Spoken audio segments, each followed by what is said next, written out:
You're listening to the Artist King podcast.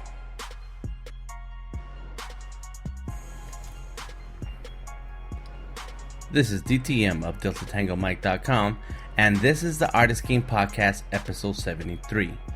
Please download the Artist King Podcast in your favorite platform and listen anytime. We would like to hear your opinions and suggestions, so please direct your comments to dtm@artistking.org.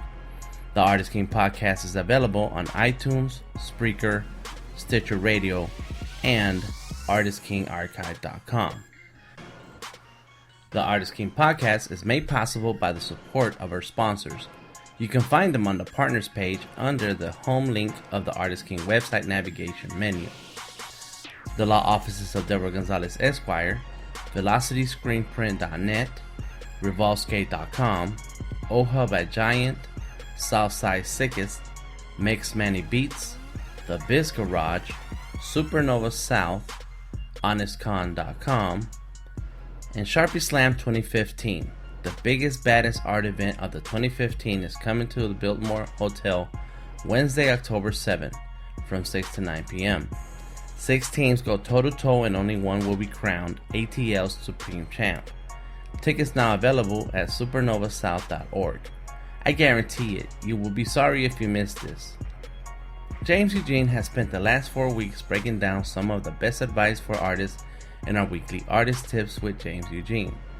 This week, James shares some of the insight into how and why an artist must have a voice in their work.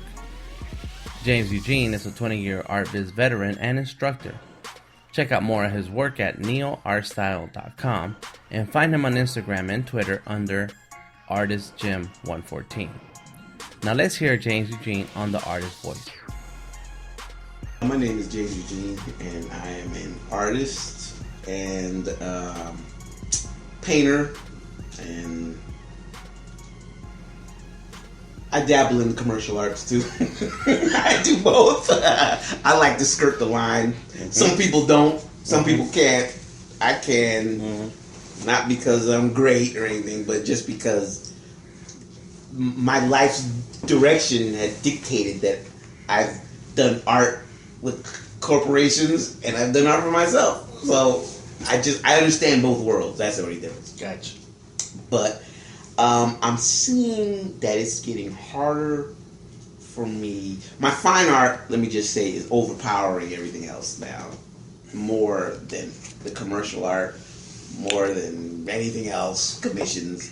It's actually starting to get painful for me to do commercial art. Mm-hmm. And that's really the sign that your visions are really, like, you're close to whatever it is your visions want you to be, and that they're very important. So now you really have to make your visions work for you.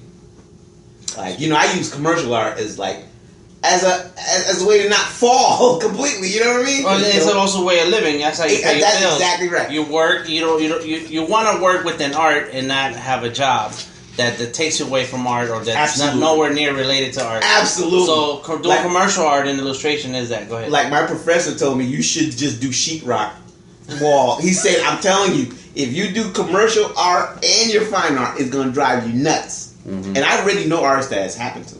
Like, it's broken their own visions because they're doing it commercially for so long. Mm-hmm. Yeah. It ain't going to happen to me, but at the same time, I can't just do anything anymore. Like, I can't do something so far away from what I'm doing. Like, I like art, I like fashion, I like culture. But if it's something out of a certain realm that I'm comfortable with, is really starting to get painful. Back in the day, it wasn't. So I could illustrate anything, right? For anyone. So you're saying the commercial illustrative work has to touch on some of the things that move you. Well, this is the problem. I'm putting so much concept into my art. Now, someone wants something and it's out of my realm. Mm. Their concepts are never gonna equate to the concepts I have. So when I create it, it's not gonna be. They're like, this ain't like yours. I'm like, your concept ain't like mine. You're saying all that out.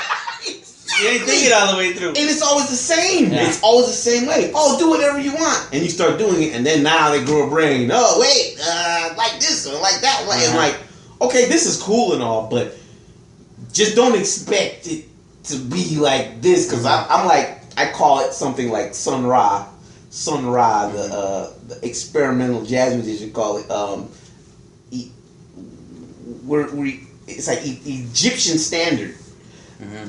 And if your stuff is not falling under a certain standard, which is a very high standard, it's gonna be hard. It's gonna be hard. Like H.R. Geiger doesn't do stuff out of his realm, and he's a fine artist, and his stuff is all over commercial. But that's a great example because it still is like Aliens. It's really just a bunch of H.R. Geiger stuff running around. You know what I mean? All that stuff. So that's when I want people to come to me. I want them to understand that now more than any way. Like you're not gonna get a church scene with a bunch of hats, ladies in hats. So because right, and that's because your personal art is so high concept and deep concept that your commercial work can't do just the simple stuff anymore. You need depth. And the thing is, and that costs. And if you want a quick illustration, I can't really necessarily do that anymore. So it's like it has to be a certain type of concept. But it's also because things are happening in the fine art part of my life, and now like people want more of it. So it's almost starting to really, you know what I mean? It's like most of the stuff I sell, when I sell commercial stuff, it's always to like a professor or something like that. It's always the same type of people every time.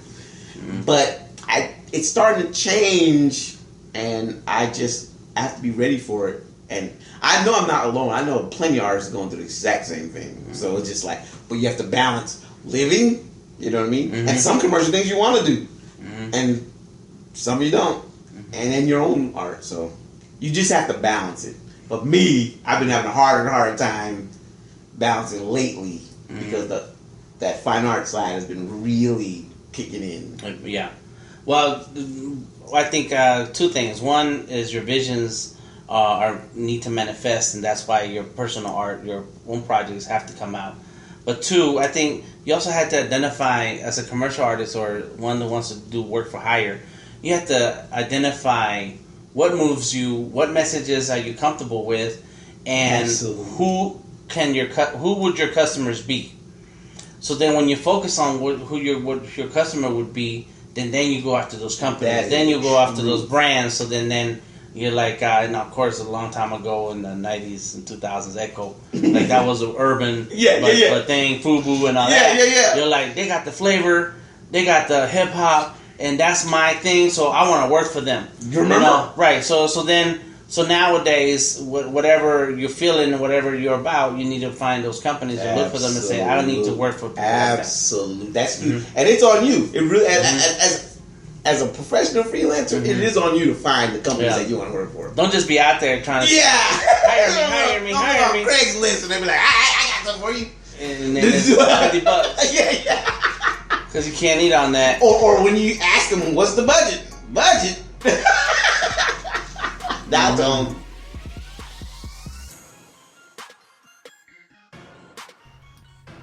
Send us feedback to dtm@artistking.org and subscribe to the Artist King podcast on iTunes, Stitcher Radio, Spreaker.com, or ArtistKingArchive.com.